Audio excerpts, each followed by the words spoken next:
Morning साथियों, जैसा कि आपको ज्ञात है, दीक्षा पर निष्ठा का प्रशिक्षण चल रहा है, जिसका दूसरे और तीसरे मॉड्यूल का लिंक हमें आज प्राप्त हो चुका है। दूसरे मॉड्यूल में जो क्वेश्चनार आपसे पूछे जा रहे हैं वो किस प्रकार के हैं और क्या उनके आंसर हैं, आइए इसको देखते हैं। अगर आपने अभी तक मेरा चैनल सब्सक्राइब नहीं किया है तो रेड बटन सब्सक्राइब वाले बटन पर जाकर उसको क्लिक करें और मेरे चैनल को सब्सक्राइब करें, ताकि आपको आगे भी इस प्रकार के वीडियो प्राप्त होते रहें। चलिए देखते हैं। पहला सवाल है हमारा, निम्नलिखित में से कौन सा संवेदनशील शिक्षक की आवश्यकता है? निम्नलिखित में से कौन से संवेदनशील शिक्षक की आवश्यकता, शिक्षक की विशेषताएं हैं? तो हमारे जो संवेदनशील शिक्षक की विशेषता है वो है, इसमें हमारा जो आंसर होगा, छात्रों की आवश्यकताओं और समस्याओं के अनुरूप होना। इसका आंसर होगा छात्रों की आवश्यकताओं और समस्याओं के अनुरूप होना। दूसरा हमारा सवाल है, स्कूल कक्षाओं में स्वस्थ वातावरण को बढ़ावा देने के लिए शिक्षक के गुण और कौशल इस प्रकार हैं। तो इस सवाल का हमारा आंसर है संवेदनशीलता और देखभाल। इसका जो आंसर होगा चारों में से वो होगा संवेदनशीलता और देखभाल। अगला हमारा सवाल है, बच्चों के समूह के बीच द्वंद्व के मामले में आप एक शिक्षक के रूप में कौन सी युक्ति का उपयोग करेंगे?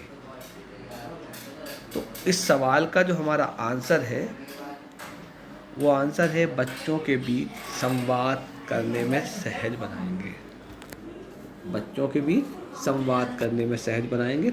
लास्ट का हमारा चौथा वाला जो है वो इसका आंसर है। अगला हमारा सवाल है, किसी अन्य व्यक्ति के दृष्टिकोण से स्थितियों को देखने में सक्षम होने की योग्यता, दक्षता को निम्न रूप में जाना जाता है। तो इस सवाल का हमारा आंसर है दूसरा वाला, दृष्टिकोण जानना। इसे हम कहते हैं दृष्टिकोण जानना। अगला हमारा सवाल है, एक शिक्षक संवेदनशीलता के गुण को चित्रित या दर्शा सकता है।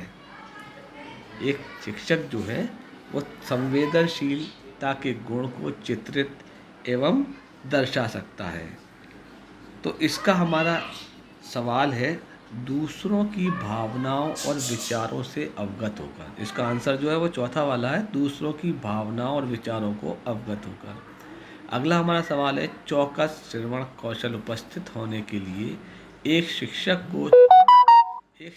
को छात्रों के निम्नलिखित पर ध्यान देने की आवश्यकता होती है। तो इस सवाल का जो हमारा आंसर है वो सभी है। दूसरा वाला, गैर मौखिक भाव भी उसमें होते हैं, व्यवहार और कार्य भी होगा, मौखिक अभिव्यक्ति भी होगी, तो इसका आंसर होगा सभी। अगला हमारा सवाल है, शिक्षक छात्रों की वास्तविक चिंता और रुचि का संप्रेषण कर सकते हैं। तो इसका हमारा आंसर इस सवाल का वो है, आँखों से संपर्क करके। अगला सवाल है, छात्रों के लिए शिक्षकों को कक्षा के वातावरण में सकारात्मकता और बढ़ावा देने की आवश्यकता है, ताकि छात्र सुरक्षित और स्वीकृत, इसका आंसर जो है सुरक्षित और स्वीकृत। अगला हमारा सवाल है, तदानुभूति है। तदानुभूति है, इसका जो सवाल है हमारा, इसका आंसर है तदानुभूति क्या है? किसी और की तरह महसूस करना और सोचना।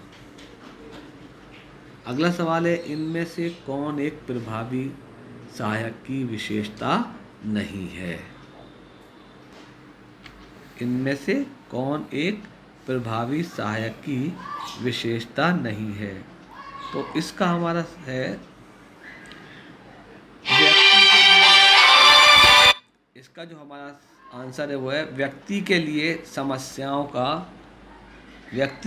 समस्याओं का समाधान करना। ये हमारा इसका आंसर है।